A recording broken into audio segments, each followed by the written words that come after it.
So I was supposed to make this video last week after we got the Nintendo Direct, and I didn't end up making it because we kept getting so much news and news and news every single day afterwards, all about the price of the Nintendo Switch 2 as well as the games.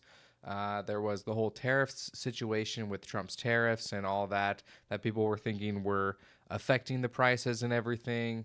I mean, there was just so much drama going around with the Nintendo Switch 2 prices that I decided to just wait until kind of most of it was over. I mean, it's still happening as I'm speaking right now. However, we did get a response from Doug Bowser, who's one of the leaders in Nintendo, and we did get a full interview from CNBC. So I'm going to be giving my thoughts on it and also reacting basically to what's going on with this interview and just my thoughts overall on the whole prices of the Switch 2. In my opinion, I think it is absurd, the prices that they are charging. For one, I mean, my initial thoughts of how much the Switch 2 was going to be was $400. I know a lot of people thought that as well. I just thought, with the upgrade that it is, also prices going up, they would leave it at that 400. I'm not necessarily so upset about the price of it being 450. What I'm mainly upset is the prices of the games, as well as many other people online. I think that what they're charging $80 for Mario Kart World is absolutely absurd. Also, the Switch demo tech game that they have, I can't even remember what it's called. It looks so freaking boring, but it's cost $10 to play a game that just tells you what sort of things are on the Switch 2. That just blows my mind that it is not like accessible to everyone. Even if it was free, I wouldn't play it. But the fact that they're charging $10 that's insanity. So yeah, we're gonna get to this interview and just kind of give my thoughts on the whole thing. Also, guys, before I react, join me down in the comment section what you guys are thinking of Nintendo as a company right now, what they're charging. I would just love to hear what you guys think down in the comment section, but let's get into the interview. A lot of excitement about this one. I do want to talk a little bit about just kind of the life cycle of these consoles. It's been 8 years since the Switch came. So, sorry, I know I just paused it, it just started, but they did this whole hands-on event for the Switch 2, and I did watch a Beat 'em Us video. I don't know if you guys watch him as well. He's a really cool YouTuber in my opinion. Love his content. But he went and he was blown away by the Switch 2 and its capabilities, and he, of course, got hands-on, was able to play it. And I have no doubt that the Switch 2 is going to be a fantastic console. I will love it when I have it, but I will have to save up for it as well as many other people. And that would have been true if it was $400. I still would have to save up for it. But I'm just having trouble with the price point of the games. But let's continue. The Switch came off of a kind of disappointing console, the Wii U, which came off of. We know how the cycle has been going. I guess the question now is, with the Switch 2, how do you avoid that trap again? What makes the Switch 2 a worthwhile upgrade so you don't kind of fall into that Wii U moment again? Yeah, how do you avoid it becoming the Wii U? Right now, and really for us, it's about creating that next generation of gaming platforms for us and doing it in a way that really enhances the overall gameplay for consumers. And with Switch 2, we've taken the things that you know and love about Nintendo Switch, but then added very powerful gameplay features and social features. Very powerful gameplay features right here. This is their chat that they have. It looks horrible, very blurry, even in the Nintendo Direct that they had. Also, this is another insane thing to me. I remember watching the Direct and them saying that their new chat system was going to be paid for. If it's linked to Nintendo Switch Online, I guess that makes sense. But it just come on, man. We have to pay for a chat system. I might as well just hop on Discord and put my AirPod in rather than pay for this garbage. And no way am I paying for that crappy webcam that they have for $50. I mean, I got a webcam right here, and hopefully it works. Let's cross our fingers, that third-party ones. I don't know if that's been confirmed. If it has, let me know down below. Yeah, I mean, I know it's just kind of blurry just because you're looking at my YouTube screen. Let me check. Yeah, it's on 1080. But that looks horrible. It really does. It looks really bad. Again, even on the Nintendo Direct that they had, it just looked really horrible. So it's that understanding of your past and your legacy and what worked well, and then how can you supplement that with improved features, improved interaction to create what we've created today, which is Switch 2. Part of that's under the hood, and I know you partnered with NVIDIA on that. Can you just talk a little bit about the improvements we're going to see? Yeah, it's crazy that you actually get 120 FPS on handheld. That is that actually kind of blows my mind. So that's really cool. For these gameplay on a technical level, what can you achieve now as a developer on the Switch 2 that you maybe couldn't have done on the Switch 1? Yeah, so there's a few features that I'll call out. First of all, the new and improved Joy-Con, really redesigned from the ground up. And the Joy-Con I do like the 2, new look of which the are Joy-Cons. The controllers that you have either when it's on the device or when you disconnect, when you're in a docking mode. We've designed from the ground up the control sticks. We've increased the size of the shoulder buttons. We've improved the overall feedback and rumble that you feel when you're playing the game. So that's just one example. From a CPU and GPU standpoint, we've greatly improved that capability and capacity, which is now allowing developers to really bring deeper and richer content to the platform. Price is a big issue here. Everyone's talking about it. It's Here we go. $50 more than the original Switch was. Can you talk a little bit about why we're seeing such a big price increase versus the previous generation? So I think it boils down to a couple of things. First of all, the hardware unit itself, which has a lot of improved features. It makes sense. Some of the things I talked about earlier with the Joy-Con 2, also to the LCD screen that is much larger and much deeper and richer. And then there's the CPU and GPU processing power. I mean, this right here is exactly why obviously the price was going to go up for the Switch 2. Like, there's no doubt about that. A lot of people were saying that it was due to the tariffs, which was not true, and even Bowser says that himself. They did not factor that into.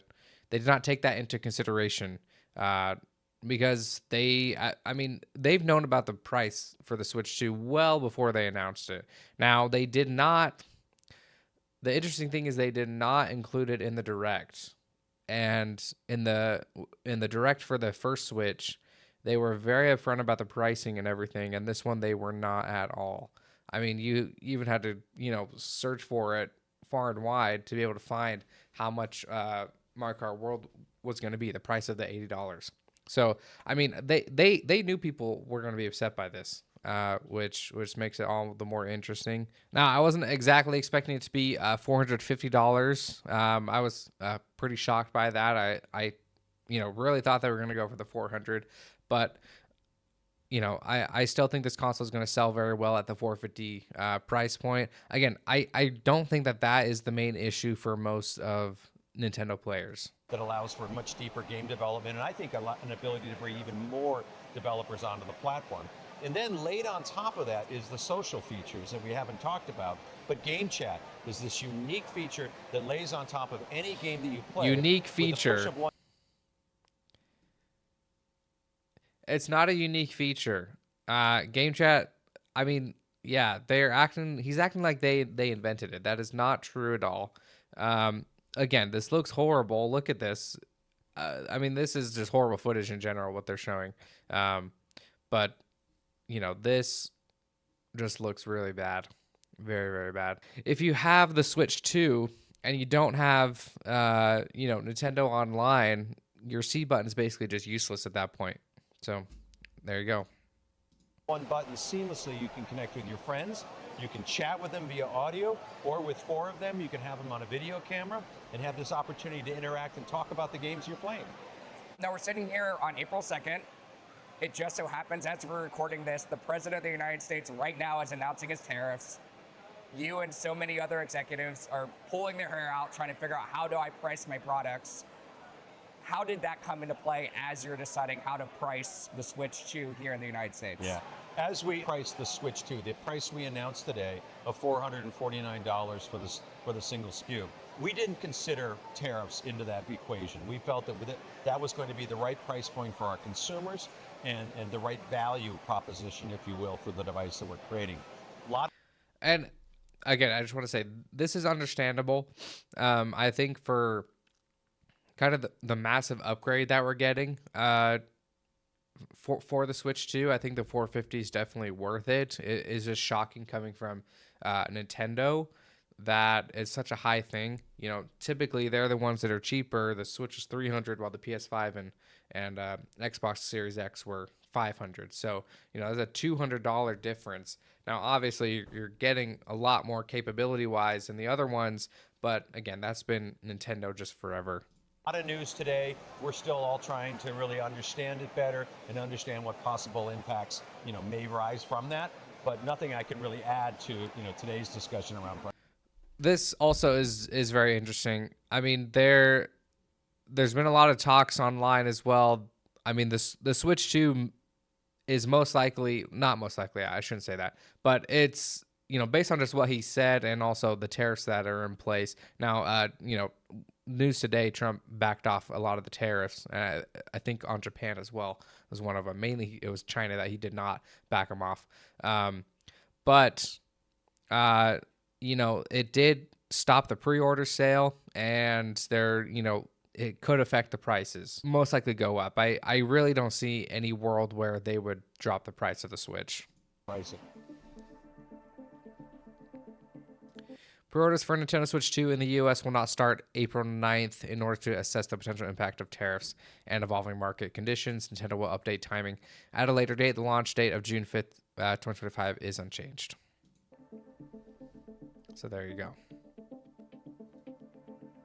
Give up, not on the hardware, but you make it up on the software. Is that kind of the idea with this as well? Well, I would say that we all are trying to find a way to maintain, if you will, margins on the hardware, even though they may be more slim than they are on software. But yeah, the whole proposition, really, the value add proposition here is once you install the hardware, we want to keep consumers engaged. We want to make sure that they're seeing the value in their investment in one of our devices. So we're ensuring that we always have gameplay experiences and a regular cadence of gameplay experiences that allows them to come in, purchase, try. That's cool. I've never seen that used like that. And really stay engaged with the device over time.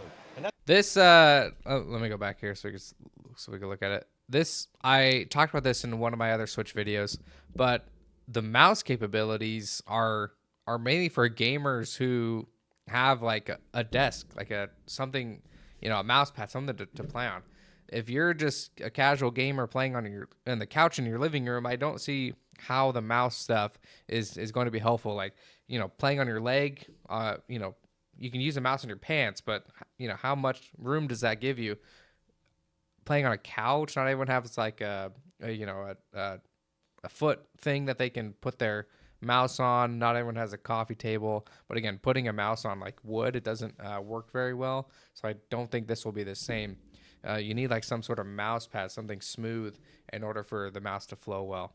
So that's also interesting. And really stay engaged with the device over time. And that's part of the success we had with the Nintendo Switch.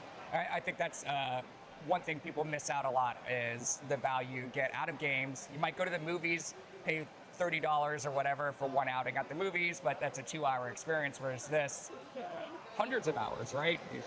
for paying it. Absolutely. And if we use the Nintendo Switch as an example, we've installed over 150 million units of Nintendo Switch over its lifetime worldwide. Last year, 129 million of those devices were still active. So that's really what's important. We want to make sure consumers see that value and that we're always providing them with new gameplay experiences and other experiences that'll keep them engaged on the platform. Now, let's talk about the games. Yeah. Behind us, we have the new Mario Kart World game going on. Now, I know you're bundling that with the console as a digital download. That it's a $50 add-on. But if you buy the game itself, this got a lot of attention. I don't know if you've seen. Absurd $80. prices. That's a lot for a game. I know it's typically not what Nintendo charges. And then we look at the Donkey Kong game that's coming out about a month later. It's $70. Can you talk a little bit about how the gaming pricing strategy is $80 kind of the benchmark for a AAA game from Nintendo? What should we be expecting in the Switch 2 generation as far as how much we're going to be spending on these games? Yeah, I would say that we're not. Listen, it really does not matter what he says right here. The reason that Mario Kart World is so high versus Donkey Kong Bonanza is Mario Kart 8 is the most popular Switch game, even like today, right now, as far as selling. That is the best selling Switch game from the beginning of the Switch to where we are at this point with the upcoming Switch 2, Mario Kart 8 is still the most popular. So this is Nintendo's perspective as a greedy business. They're saying, okay, Mario Kart 8 is the most popular. Let's make a sequel, Mario Kart World, make it, open world, and let's add $20 to the price tag because we can, and people will still buy it. That is the reason it is $80. Now, the reason for Donkey Kong Bonanza, I think games are now increasing to $70 just, across the board, or at least most of them. We saw that for Tears of the Kingdom, but it's not the same for Bonanza just because it's not as popular. It's not going to sell as well, and so I think, we'll see what Bowser has to say. Not really looking to establish a benchmark for pricing. We look at every game and every experience and determine what we believe is the right price point based on that experience. You've had a chance to play Mario Kart World and see how deeply immersive it is and how fun it is. And we haven't shown everything yet. We still have a Mario Kart World Direct that'll be coming that'll show even the deeper feature set. So we believe based on the depth and breadth of the play and the repeatability of the play over time, the pricing that we announced is the right pricing. But again, other games like you mentioned, Donkey Kong Bonanza, it's going to be at a $70 price point because that is what we feel is the right price point for that particular gaming experience. So there's no standard price, basically. There's no standard price. What about for third-party titles? Is that kind of up to the developer? That's exactly right. It's really their choice based, again, on the type of gameplay experience that they're bringing. Let's talk about supply. I do like that, if there's a third party, and they're putting a Switch port, they get to decide the price. So hopefully they keep it down at that 60. But we'll have to see.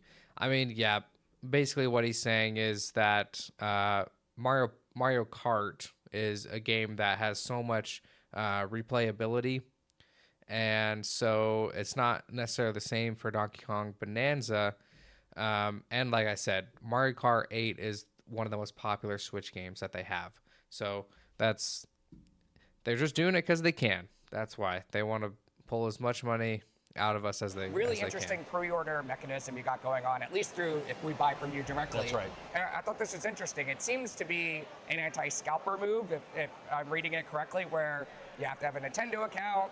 You're going to look at how many hours I play before you determine if I'm worthy of buying a Switch 2. Are people going to be able to go out and buy it on day one? So you're going to see, first of all, you're speaking to our own pre-order program that we have through My Nintendo or through Nintendo.com. And our motivation there with the number of hours played was really to reward our most loyal players and to give them a chance to queue up first and have an opportunity to purchase the product. Tomorrow we're going to be meeting with our I did like this partners, change. I've never and pre-ordered anything from will have their Nintendo. Own pre-order programs. Or So some our stuff from goal GameStop. is to meet the demand that's going to be out there for Nintendo Switch 2. Do you think you can? Well, it remains to be seen. But that certainly is our goal. It's not going to be a Wii 1 situation where We certainly years of supply constraints, or the PlayStation 5 years of supply constraints. No COVID to deal with now, so That's correct. good, That's correct. And we've had some time to build up inventories on a global basis. Okay. Basically what he's saying is, like Best Buy is going to have their own sort of pre-order stuff. It's not going to be this, you don't have to, have a certain amount of hours played on the Switch 1 in order to pre-order from Best Buy or Walmart, if they even do pre-orders there, GameStop, things like that. Only if you pre-order from Nintendo, you have to be a loyal Nintendo player, and so that's how that's going to So work. we really do hope we can meet that So these are ready today. to ship. They're ready to go. They're even landed already in some in the United States. Yes. Oh wow! So now people are going to go. Yeah, I mean, this just proves the point that the tariffs had nothing to do with it. They're already in the U.S. People were saying the tariffs literally the same day when they announced, it just did not make any sense. They've been planning this for months, maybe even years for this price. Okay, so that was pretty much the main parts of the interview. I skimmed through the rest of it. There was nothing really interesting that I wanted to touch base on with you guys. But those are my thoughts on the pricing and everything for the Switch 2. Again, there is the possibility of it even going up further, But I really don't think that that's going to happen. And again, please join me down in the comment section. What do you guys think of the price of the Nintendo Switch 2 and the $80 price point for some of their games? Yeah, I think it's just crazy. But if you guys want to see some other Nintendo content or Marvel Rivals content, check out my channel, and I'll catch you guys in the next one.